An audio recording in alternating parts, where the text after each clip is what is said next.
दोस्तों, कोलकाता केस को लेकर के इस वक्त की सबसे बड़ी और बिग ब्रेकिंग न्यूज निकल कर आ रही है, जिसमें बता दें आपको कि अभी-अभी प्रिंसिपल संदीप घोष की बीवी ने एक ऐसा खुलासा कर दिया है, जिसके बाद यह पूरा का पूरा केस सॉल्व हो चुका है। जी हां, इस वक्त की बड़ी खबर, बड़ी अपडेट आ रही है, जो बताएंगे हम आपको इस वीडियो में। अभी बता दें कि जब से संदीप घोष की बीवी ने यह खुलासा किया है, तब से सीबीआई ने एक बहुत बड़ा कदम उठा लिया। संदीप घोष की बीवी के खुलासे के बाद सीबीआई बहुत गुस्से में है और सीबीआई ने कहा है कि अब इस केस से रिलेटेड हमें जिन जिन लोगों पर शक है, उन पर हम सबूत इकट्ठा नहीं करेंगे, बल्कि सीधा गिरफ्तार करेंगे। जी हां, बड़ी खबर, बड़ी अपडेट आ रही। इसको सुनने के बाद यकीन मानिए, आपके भी पैरों तले जमीन खिसक जाएगी। दरअसल बता दें कि प्रिंसिपल की बीवी ने जो बयान दिया है, उस बयान को देखने के बाद, सुनने के बाद हर एक इंसान का दिल पसीज जाएगा। डॉक्टर बिटिया के पैरों को जब चीरा गया था, हाथों को जब तोड़ा गया था और गले को जब दबाया गया था, तो इन सभी चीजों की एक-एक डिटेल आज आपको ऐसी जानने को मिलेंगे, जो आपको पहले पता ही नहीं था। दरअसल अभी जो खुलासा हुआ है, उस खुलासे में यह बात साफ हो गई है कि बिटिया रानी के साथ जो भी जघन्य चीजें हुई थीं, वह जघन्य चीजें दरअसल हॉल में नहीं हुआ था। जी हां, बता दें आपको कि बड़ी खबर आ रही है कि सेमिनार हॉल एक बहाना था, इस पूरे कांड को उसके पीछे छुपाना था। जी हां, इस वक्त की बड़ी खबर बताया जा रहा है कि जिस तरीके से बिटिया रानी की चीजों को बताया गया था कि सेमिनार हॉल के अंदर है, ऐसा कुछ नहीं था।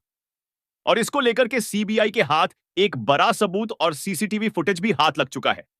यकीन मानिए, जब आप देखेंगे, जब आप इस वीडियो में सुनेंगे, तो आपके भी पैरों तले जमीन खिसक जाएगा। सीबीआई ने कहा है, तभी तो हम 1 महीने से इस केस की जांच कर रहे हैं और हमारे हाथ कुछ लग नहीं रहा, क्योंकि जिस सीसीटीवी को हम खंगाल रहे हैं, दरअसल वह पूरी तरीके से फेक है। दोस्तों, यही नहीं, उन्होंने ने यह भी बताया कि जी सीसीटीवी की तलाश हमें 1 महीने से थी। वह दरअसल किसी और के नहीं, बल्कि प्रिंसिपल संदीप घोष के ऑफिस के अंदर से मिला है। जी हां दोस्तों, आज की सबसे बड़ी खबर, बड़ी अपडेट आ रही है। इस खबर को लाने में और इस बड़ी अपडेट को सबसे बताने में जो सबसे बड़ा हाथ है, वह खुद प्रिंसिपल की बीवी का है। दरअसल प्रिंसिपल की पत्नी ने जो खुलासा किया है और सीसीटीवी फुटेज का जो क्लिप सीबीआई के सामने सौंपा है, उसे देखने के बाद पूरा केस दूध का दूध और पानी का पानी हो गया है, शीशे की तरह साफ हो गया है। कितने लोग इस केस में मौजूद थे? सच में कोई और था या नहीं? और कैसे बेटियां रानी के साथ जघन्य अपराध करने के बाद उसे हॉल के अंदर पर भी पहुंचाया गया, और कैसे हॉल के अंदर पूरा सीन क्रिएट किया गया, और आखिर कैसे यह संजय रॉय जैसा एक अलग से व्यक्ति हमारे सामने परोसा गया, इसकी पूरी जानकारी आज सीबीआई ने निकाल लिया है।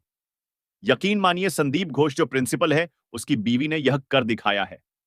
उन्होंने कहा है कि आखिर एक औरत दूसरे औरत का दर्द नहीं समझेगी तो कौन समझेगा, और इन्हीं के कारण आज सीबीआई के सलाखों के पीछे लगभग 20 लोग जाने वाले हैं। तो चलिए जानते हैं इस वीडियो में कि आखिर पूरा माजरा है क्या। आखिर संदीप घोष की बीवी ने कौन सा सीसीटीवी फुटेज दिया है और उस सीसीटीवी फुटेज के अंदर किन लोगों की पहचान की गई है। साथ ही साथ यह भी जानेंगे कि सीबीआई किन 20 लोगों को गिरफ्तार करने के लिए निकल गई है। और यही नहीं, आखिर संजय रॉय की जो कहानी थी, वह कितनी सच और कितनी झूठ थी, आज हम आपको इस वीडियो में बताने वाले हैं। तो वीडियो शुरू करने से पहले आप लोगों से हाथ जोड़कर निवेदन है कि यदि आप डॉक्टर बिटिया को इंसाफ दिलाना चाहते हैं, तो इस वीडियो को ज्यादा से ज्यादा लाइक करें, जिससे यह पता चल सके कि उस बिटिया के साथ कितने लोग खड़े हैं, और कमेंट में वी वांट जस्टिस जरूर टाइप करें। आपके लाइक करने से तो आपका कुछ नहीं जाएगा, लेकिन जब आप लाइक और इस चैनल को सब्सक्राइब करेंगे, तो बिटिया रानी का आत्मा जहां भी होगा, उसे यह लगेगा कि हमारे साथ आज करोड़ों लोग खड़े हैं। मेरा परिवार, मेरे मां बाप आज मेरे लिए न्याय की जो लड़ाई लड़ रहे हैं, उसमें वह अकेले नहीं, बल्कि भारत के हर एक भाई बहन मौजूद है। तो दरअसल बता दें कि सीबीआई लगातार 1 महीने से इस पूरे केस को खंगाल रही थी, लेकिन इस केस की जो पूरी कुंजी थी, वह किसी और के पास नहीं, बल्कि खुद प्रिंसिपल संदीप घोष की बीवी के पास था। प्रिंसिपल संदीप घोष की बीवी ने जानकारी देते हुए बताया है कि उसके पास एक ऐसी सीसीटीवी है, जिसके कारण पूरा का पूरा केस दूध की तरह साफ हो जाएगा। बताया जा रहा है कि जब संदीप घोष हॉस्पिटल पहुंचा था सुबह में, तब का जो फुटेज सीबीआई के सामने दिया गया था, उस फुटेज के अलावा भी एक फुटेज हाथ लगा है। एक रिपोर्ट के मुताबिक साफ तौर पर यह कहा जा रहा है कि दरअसल बिटिया रानी, मतलब कि डॉक्टर बिटिया के साथ जो जघन्य अपराध हुआ था, दरअसल वह हॉल में हुआ ही नहीं। इसीलिए तो सीबीआई जब उस हॉल की पूरी जांच पड़ताल कर रही थी, तो उसे उस हॉल में वह सभी चीजें मिली, वह सभी दृश्य दिखे, जिससे यह लगता है कि यहीं पर बिटिया रानी के साथ गलत किया गया था। लेकिन वहां पर उसके सामने जो सबूत सामने आए सीबीआई के पास, तो वह सबूत इतने ठोस नहीं थे कि संजय रॉय को फांसी की सजा दिलवा सके। इसीलिए सीबीआई को नहीं समझ में आ रहा था कि आखिर इस केस में ऐसा क्या है जो हमसे छूट रहा है। दरअसल इस केस का पूरा जर ही यही था कि उस हॉल में नहीं, बल्कि ऑफिस के अंदर जघन्य अपराध हुआ था। जी हां, बता दें आपको कि बड़ी खबर और बड़ी अपडेट आ रही है। रिपोर्ट के अनुसार बताया जा रहा है कि दरअसल जो जघन्य अपराध किया गया था, वह कहीं और नहीं, बल्कि प्रिंसिपल संदीप घोष के ऑफिस के अंदर किया गया था।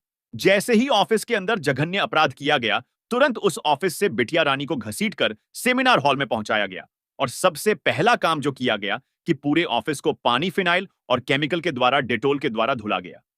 पूरी रात धुलकर साफ किया गया और इसके बाद सेमिनार हॉल के अंदर जाकर के पूरा एक सीन क्रिएट किया गया। जैसे एक फिल्म का सीन होता है कि हाँ, यहां पर ये चीजें हुई, ऐसे हुआ, वैसे हुआ, ये सभी चीजें संदीप घोष ने संजय रॉय से करवाया। जब संजय रॉय ने वह सभी काम कर लिया, तो उसे सब चीज याद हो गया कि हाँ, कौन सा काम कैसे हुआ था। जैसे पैर को फाड़ना, हाथों को तोड़ना, गले को दबाना, आंख में शीशे का घुस जाना, मुंह पर लात मारना, पेट पर लात मारना और शरीर के हर एक अंग को तोड़ना। ये सभी काम उसने वहां पर प्रैक्टिस की, जिससे जब सामने इन्वेस्टिगेशन ऑफिसर पूछे तो वह सही तरीके से बता पाए। और जब उसकी जांच जाकर के डिपार्टमेंट करवाए तो उसे पता चले कि हां, ये सभी चीजें सही थी। आखिर तभी तो आप सोचिए कि संदीप घोष, जो उस कॉलेज के प्रिंसिपल है, उन्होंने इस केस में किसी भी प्रकार का पोस्टमार्टम रिपोर्ट आने से पहले ही पूरी दुनिया को बता दिया था, हां, ये सुसाइड है। जबकि ये ऐसा कुछ था ही नहीं, मतलब कि बिना पोस्टमार्टम रिपोर्ट आए आप ये कैसे कह सकते हो कि बिटिया रानी ने खुद को खत्म किया है?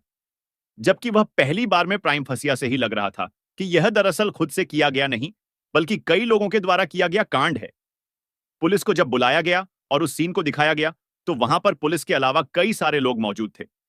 हालांकि डिप्टी एसपी या फिर ईएसपी ने यह इस बात का सफाई दिया कि जो लोग वहां पर मौजूद थे, वह वहां मौजूद होने के लायक नहीं थे। लेकिन जो दूसरी सबसे बड़ी खबर आ रही है, उसको सुनने के बाद तो किसी भी इंसान की आंखों से आंसू आ जाएगा।